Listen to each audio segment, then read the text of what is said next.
have prepared a small thing, and I think I should, perhaps for reasons of rigor, I should actually go along somewhat organized lines. So I shall in fact today deal with three different strands concerning the subject of your deliberations. One is what the SDGs are about and why they are important in the world and especially to India today. Second, the critical and transformational youth, the role that youth will play in the achievement of the SDGs, which will be an important catalyst for change in India over the next 5 to 10 years. Three, I would like to look at the vision of the development channel in India that will use information in the digital age as a tool to empower young people across the world, across India as well as in the world. Now let me quickly come to the first subject, how and why the SDGs are important. SDGs, Sustainable Development Goals. Today, though most countries in the world have achieved national independence, many still face issues of security and stability, weak institutions, fragility of governance, and social disruption. Development, which was earlier viewed purely in economic GDP terms, is now viewed in a much broader multidisciplinary perspective with strong people-centric implications. It's not just development, but development for whom? For people. Also, the interconnectedness of issues are more evident today.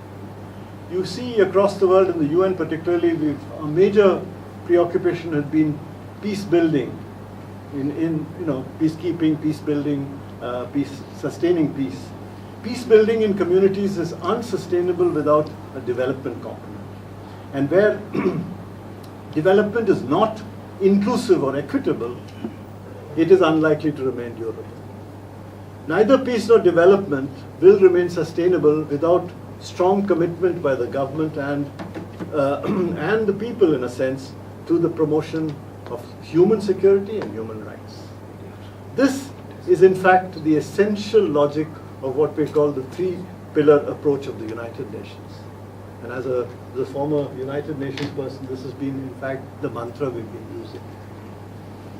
Since the 1960s, in fact, international development discourse has emphasized the dangers of a disproportionate emphasis on material aspects of growth without reference to concerns of equity. When Indira Gandhi spoke in 1972 before the Stockholm Economic Conference, she declared that improving the lot of impoverished people of the earth must be achieved without alienating them from their heritage, without despoiling nature of its beauty, freshness and purity. But she also raised this question of whether poverty should not be addressed as the greatest polluter of all. You probably will recall that she had said that poverty is the biggest pollutant. And I think in that still remains true today. Now, leading in the 90s, particularly 80s and 90s, there was this international development decade, etc. For you all, this is history, really. It's so far behind. But two major professors of economics, Professor Mahbubul Haq of Pakistan and Amartya Sen of India, they developed in the United Nations the concept of human development. And they provided an alternate discourse to orthodox economic development thinking by putting people rather than economic growth at the heart of development thinking. In fact, the UNDP in the 1990s developed what is called the Composite Human Development Index, which measured and compared the standards of living across countries, rich and poor, using indicators of life expectancy, education and income. That has become essentially the index of development today. And I think the human development reports have become mainstream. Every government has a human development report which it organizes. In fact, in India, states have their own human development reports. Now, it is against this background that in the early part of this century, you had what is called the Millennium Development Goals which were developed. The MDGs were conceived. The MDGs set targets and indicators for poverty reduction and other goals over a 15-year timeline, 2000 to 2015. Now, the objectives chosen were raising people from the depths of poverty, education levels, reducing hunger, then a whole series of things: maternal mortality, development, the spread of deadly diseases like AIDS. All these were to be controlled, and they tried to, as realistic a a target as possible of halving it in most cases over a 15-year period. India has actually lagged behind. In fact, in terms of the, let me see. While the first decade and a half of the new century, India has made notable progress in the implementation of the MDGs across a wide range. Of course, an ESCAP report had noted that the target of reducing poverty by half was achieved according to national estimates, but almost achieved according to international estimates. India achieved gender parity in primary school education enrollment and near parity in secondary and tertiary education. It was only close to reducing by half hunger and maternal mortality by 3/4. Now, but India lagged behind in progress on targets for achieving universal primary education enrollment and completion, more than enrollment, completion. Achieving youth literacy, empowering women through empowerment, political participation, reducing infant mortality. Now, in terms of reducing poverty, we have had two ways in which the government of India has looked at it, and that is one by economic growth and the other by social spending intervention, by helping, by giving, in a sense, helping the lower communities, the backward communities by spending, giving them some kind of intervention such as programs like the Mahatma Gandhi National Rural Employment Guarantee Scheme, the National Rural Health Mission, etc. But it is still true that around 270 million Indians remain trapped in extreme poverty. And this is what makes both the new SDG, the Sustainable Development Goals, going further after the 2015 period, both a challenge as well as something that is feasible, because the nature of the way in which governments have now addressed this, partly because of the enormous contribution which the policies of two countries, China and India, China mainly because it lifted millions of people. It has been perhaps historically unprecedented, the number of people who've been reduced, who've been raised from poverty levels. And India too. India too is equally, if not, I wouldn't say more, but almost equally historic and unprecedented, the kinds of records which we have made.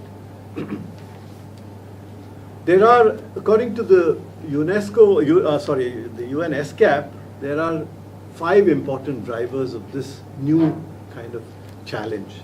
One is accelerated, broad-based economic growth focused on employment creation. Second is channeling resources on human development. Third is delivery of public services by the government. Fourth is infrastructure networks. And fifth is actually gender equality and women's empowerment.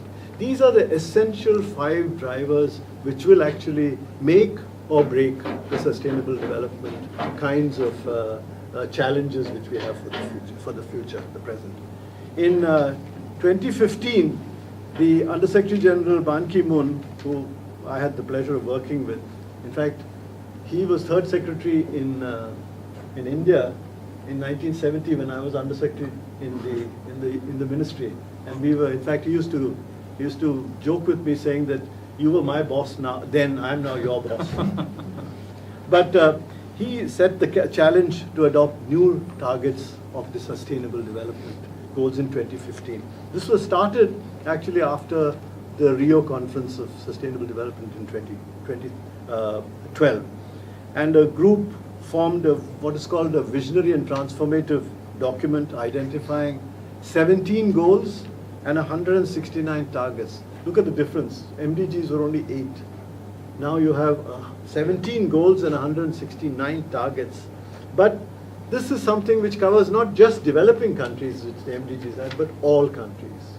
And there are actually new parameters, there are new targets, there are new data sets available. The entire way in which the Sustainable Development Goals challenges will be addressed is different in the new age. And I think it addresses the challenges as well as the possibilities of the new age of data, of big data, as well as the use of computers and technology. And that's why, as I said, and it might also be said that the SDGs were also, at the same time when the SDGs were adopted, there were three major summits which also took place. The World Conference on Disaster Relief Reduction, what is called the Sendai Platform, the International Conference of Financing for Development, Addis Ababa, and the UN Climate Conference in Paris. These were the three sort of concurrent kind of conferences which helped to, in a sense, shape and give direction to the SDGs, what is called Agenda 2030. Now, all these are in fact involved in the SDGs itself. That is, you need to look at disaster risk reduction areas and how to avoid and cope with major disasters as they come up inevitably as development moves in its direction. Secondly, you need to find financing for all the countries in a manner which is more sustainable, which is less uncertain as compared to the MDGs. And third is, it has to be done with full climate responsibility in terms of the responsibility, in terms of the larger long-term effects of this for the children, for the next generation. As I said, unlike the MDGs, the SDGs are universal and apply to all countries, industrialized and developing. They are comprehensive, tackling issues of development and climate change, and addressing global public good problems as well as national concerns. And it has a strong focus on means of implementation, particularly the mobilization of financial resources, as I said, capacity building and technology, as well as strengthening data collection. As introducing at that stage, in fact, the Secretary General talked about 5 Ps: people, planet, prosperity, peace, and partnership. Now, these were, in fact, the 5 Ps that underlined the progress, the effort, and the ultimate, let's say, the test of how sustainable development can be actually undertaken. I won't go into the details, but I want to mention here that today sustainable development must mean development that meets the needs of the present generation, yes, but also it must not compromise the ability of future generations to meet their own needs. As Mahatma Gandhi once said, the resources of the world are ample to meet with the needs of people, not to the greed. That's actually, again, I think it needs to be, this SDGs in a sense underlie that principle. And sustainable development encourages us to conserve and enhance our resource base by gradually changing the ways in which we develop and how we use technology in a responsible way. All countries must be allowed to meet their basic needs. So the questions of equity, questions of participation, participativeness has to also be addressed. The government, now let me just very shortly, in a very brief way, come to what the government of India has taken. The government of India has taken the lead in designing the framework for nationalizing and implementing the SDGs. It is coordinated through the Niti Aayog, which is responsible for formulating a 15-year vision agenda, which is in line with the SDGs. In fact, it started earlier than the SDGs themselves. The Vision 2030 agenda would replace the previous 5-year plans simultaneously. In consonance with the Niti Aayog, the 29 states and 7 union territories are also charged with developing long-term vision plans consistent with the SD framework. You are seeing this happen virtually on a continuing basis now. I was there just last week and some weeks ago with what is called the RIS, the Research and Information Systems, which is available, which actually functions at Habitat Center. They have a continuous process of monitoring. They do a lot of research work and collect data on precisely the SDG framework. They recently they're bringing out now a regular magazine too on that. Now, that's the SDGs. Now, the second point in my intervention today, the keynote, is what is the role which the youth can play in transforming. I think that they're going to play a critical role, there's no question. I mean, it's a truism to say that they will play a critical role. In a sense, I don't know whether you've seen a recent book by a lady called Snigdha Poonam. It's called Dreamers, How Young Indians Are Changing Their World. It's an interesting book. It's sometimes a little frightening also, it's a little disturbing, but it shows that the India's millennials, as they say, which are really you, are nothing like their counterparts in the West. If you think that it's, it's going to be the same as a repeat of what you've seen elsewhere, I think you probably, she says at least, that many of you are in for a surprise. More than half of the population, of course, of India will be under the age of 25, and India will have the youngest population in the world by 2021. But India's millennials, she says, are nothing like their counterparts in the West. They are characterized by ambition, drive, and a will to political power. And as they begin increasingly to operate in an economy that is breaking down barriers to wealth unlike any previous era, this generation is insisting on being defined in its own terms. I think that's a major statement to make.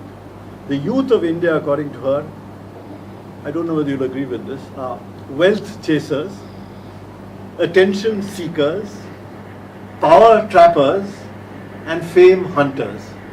Now, that's a very interesting, I think that it's good for self-image also, but I think there's somewhere there a threat also. It's a little bit of it's a double-sided kind of thing. It's good to be wealth chasers. Even Deng Xiaoping said to be rich is glorious, and I think he started the way to the incredible growth that China had. But you're seeing a different development now with Xi Jinping. Attention seekers, obviously attention is important, but obviously that has also limitations. Power trappers, if 50% of the country is youth, obviously they will hold the levers of power. They will be able to determine who will lead them, even if the leaders may themselves be a little more than more than youth. But the picture she has painted, and I don't know whether I think you should read the book, is deeply disturbing sometimes. It's a very local level inquiry of several names, several individuals. But it shows, on the one sense, in some ways, the sheer ruthlessness of this hunger for assertion, the need for fixers, how fixers are working in today's world. But it's also a very good way to see the realities in India. I recall during my time, about 25 years ago, there used to be a story about, I forget the name now, some Srilal Sharma, who talked about, it was called, I've forgotten even the name of the book. It was about rural India. And most people at that time used to look about rural India as a kind of a Ram Rajya kind of outfit. Everybody was in perfect harmony. And he showed that it's nothing like that. It's full of competition, of rivalry, of people pulling people down, and the kind of manipulation which was happening. And the same kind of thing you as realists, as people who are going to embark on careers, etc., you must realize that that's going to be a reality which you'll have to contend with. But does that mean that is all that you can say about youth in India? Only ambition, etc.? Is there something called ideals? Is there something called aspiration that is the right kind of aspiration, and the kind of rootedness to a tradition of India which is the best? I think there is that one also. You can't talk only in terms of this ruthless hunger for power, for assertion, for identity. And in some ways, we've already begun to make waves around the world. I think in September 2016, the Secretary General Special Envoy on Youth announced what he called the UN Young Leaders for Sustainable Development. 17 outstanding young people in the world. Of these, at least 2 people they showed from India. And I think it's important for us to have an idea of some of these models. Not all of them necessarily remain models, because sometimes the sheer path of the trajectory of getting to become models, sometimes you slip when you reach that height. And I think that you have to remember, and you have to be conscious of. Because after having scored something, you slip. The need to be continuously humble, the need to be continuously motivated, and the need to see the big picture always is very important. Everywhere you see people saying, as long as, in fact, long ago, again, my generation joke, when there is a film in the mid-century, last century, called From Here to Eternity, in which Frank Sinatra, who is a private in the US Army, says that, as long as a colleague is a private along with you, he's a great guy. But the moment he becomes a sergeant, he becomes an SOB. So this is actually true of in every situation. The moment you get higher, you should be conscious of the weight that you have and perhaps bend your shoulders a little more.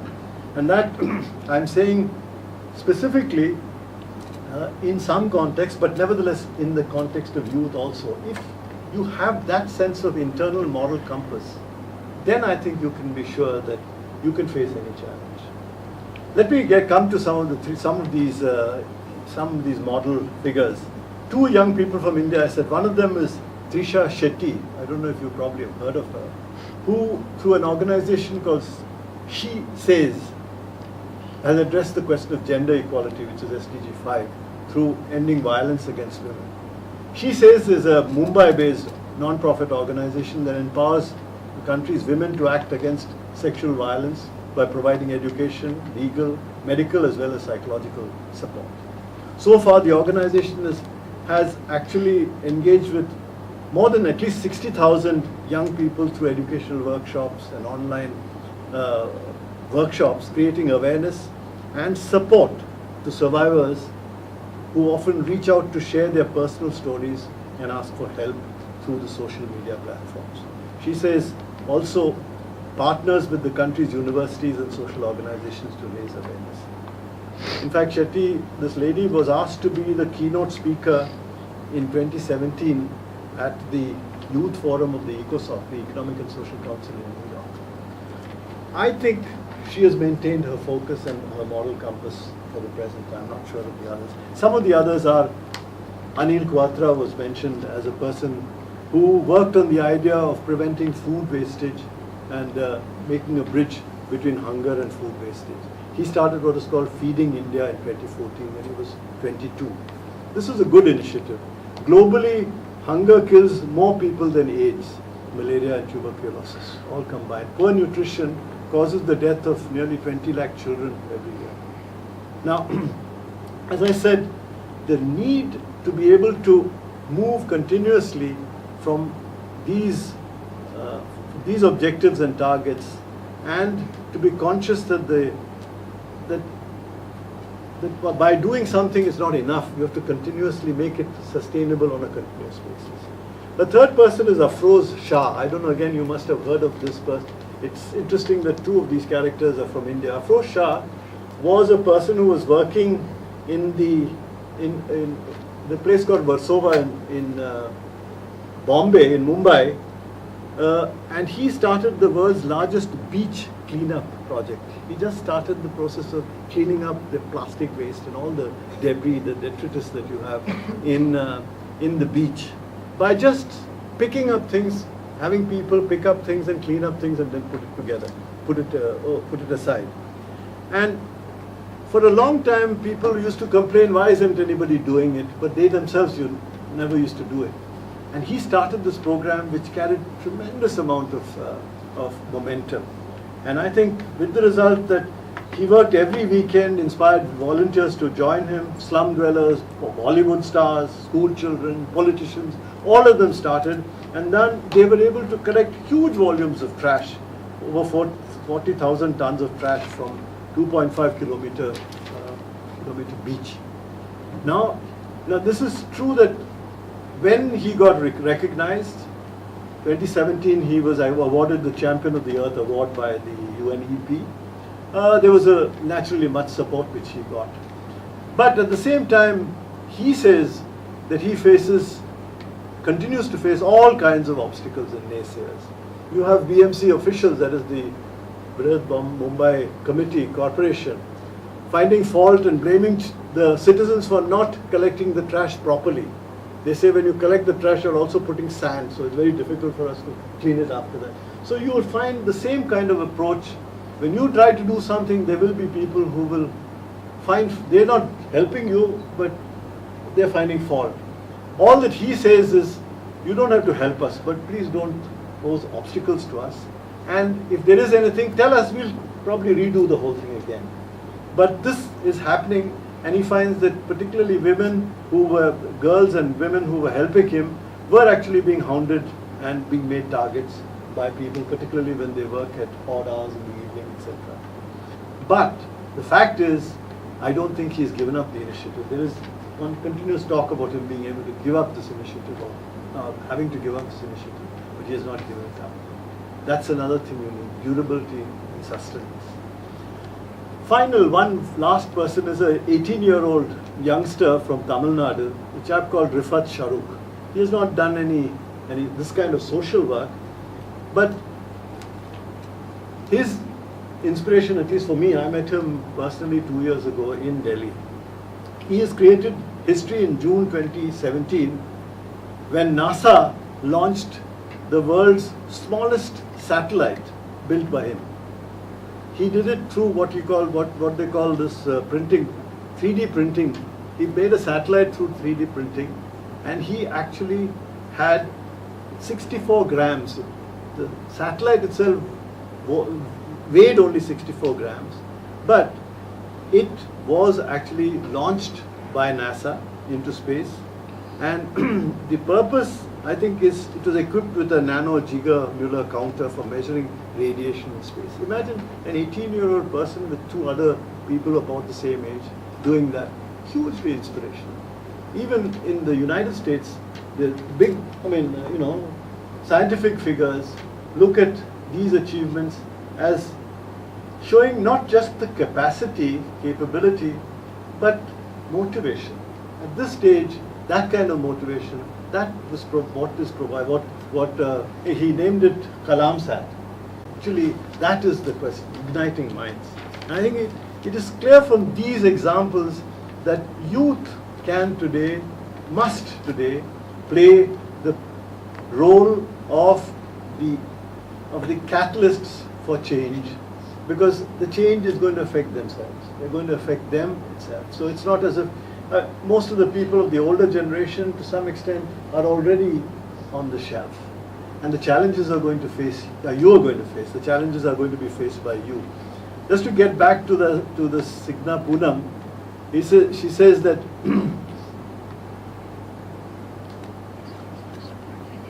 there is no plan B. The youth of India cannot go any further. They have nothing to go back to. So they will remain suspended between reality and their dreams. It's like flying into outer space without a return point. No matter where you end up, the sun will still shine brighter and the stars are at your fingertips. I think that's that's quite inspirational, I thought, to be able to see that you don't necessarily have to keep looking at fallback options. Of course, it's good practically to have some fallback options, but you go with a huge sense of risk-taking ability. People in India used to actually, and the bureaucrats certainly in India used to say, that you can't make any mistakes if you don't take any chances. Doing nothing, you make no mistakes at all. But that is not an option.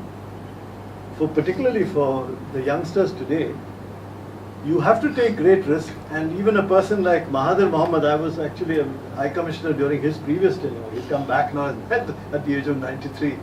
But he used to say that, unlike other countries, he meant India at that stage, we have no problems about making mistakes. If our bureaucrats we encourage them to take decisions. If you make mistakes, you can correct them. And then you move forward. If you don't do anything, nothing happens, and therefore you have a sense that people are just resting on their laurels. And I think that's very, very important. And I see in many of you, I see that sense of, wanting to move ahead because you really don't have an option. And I think the question is to make a virtue out of a necessity and move forward, recognizing the risks, of course, being sensible about them. and working with maximum amount of partnerships and cooperation. It's possible, of course, there has to be rivalry, there has to be competition, but I think it's possible sometimes to look at every competitor as a kind of somebody you need to pull down. Even internationally now you're having new concepts of what they call even smart sovereignty. People are talking about, in this world of national sovereignty where every country is very jealously guarding its own sovereignty, there may be some ways in which you may even actually sacrifice some of your sovereignty in order to get greater degree of purchase, greater degree of advantage for your country by working with others, even where there is competition, where they are competitors. And I think that is increasingly being recognized around the world. Certainly in India, I think our Prime Minister has actually in some way shown, I think that even the latest Wuhan meeting is a reference, is a kind of recognition of that. You're not necessarily giving up some of the realities of a situation where you have to work in competition with countries like China, but it's not only competition.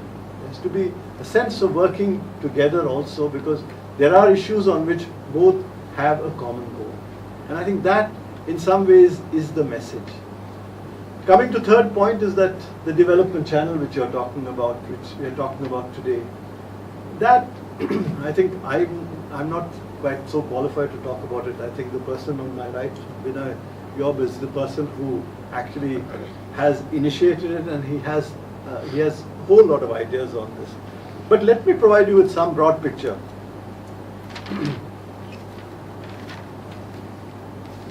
I think the idea is to create a 24-hour digital platform within India and eventually for dissemination around the world. This channel will use information as a tool to empower people across the country.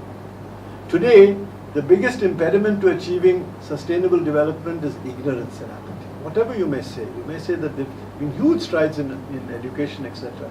But there is still huge information gaps, ignorance and apathy. In India, there are a distressingly large number of people, especially young people, without access to education. You know, it's rather patronizing to call them illiterate, but they don't have the access to education. And very often, even when they have it, they can't do it because they have to be they're the breadwinners of their family. They have to actually go and work. They can't spend the time for access. Therefore, there are a whole number of what we call dropouts who are not able to actually use the education or complete the education. And therefore they remain uninformed, unskilled and unemployed. But this does not mean that they don't know what are the options, what are the available channels, etc. And now with the possibilities of the mobile phone, that becomes a kind of a new instrument of empowerment. While you are doing all this, you're still you probably even cannot read well enough to be able to read large volumes of electronic data which you have. You can do it in other ways. You can actually hear it, and it can be done not only in one language. It can be done in a whole lot of regional languages. So the access to information is changing, and I think irrespective of even sometimes your educational level, what is required is a kind of curiosity and a determination to use the opportunities available. And that, I think, irrespective of their economic position, irrespective of where they are, rural India, urban India, I think there is a great appreciation of that today. They know that if it is available to them, they will want to use it and empower themselves. Empower themselves in order to increase the efficiency, to actually show their energy, and in a sense to be able to achieve their aspiration. And I think this is what the development channel essentially is trying to do. Of course, there are various platforms that are available. It must work with it must be a multimedia platform. It must work with NGOs as well as with individuals around the world. It must work with government. But I must say that in some ways, Vijay has, with his own experience in the media world, has actually a huge sense of the opportunities that the new digital kind of media world offers. I am the one who occasionally has been talking to him about looking at, step back, look at how to harness technology. Harnessing technology is not an easy task. I think it is just as well that he should look at the possibilities and I should look at the risks.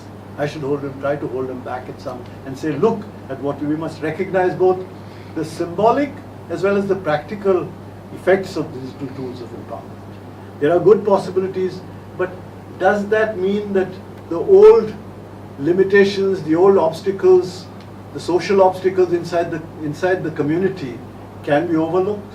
Sometimes you find that even accessing a mobile phone may not be possible in a village just because you belong to a particular caste. I mean, even that, there can be that kind of problems. These are the problems which you must recognize, but that doesn't mean necessarily that you will be held back by them.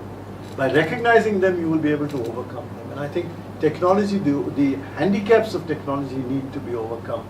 And particularly in areas which, in rural or urban India, which are on the margins of change, where the usual kind of power structures have remained. And I think it is the youth of India which will, in a sense, be able to harness this technology in order to be able to reflect their aspirations, to in a sense, enhance their energies, and not the aspirations of what has already been set out for them. The recognized structures of power and hierarchy that are out in the world, or new ones that are being determined or decided for them. In some ways, I think that from that point of view, I'm quite grateful that I am born, even though I studied a lot of Chinese, I am born in India, not in China at this particular stage.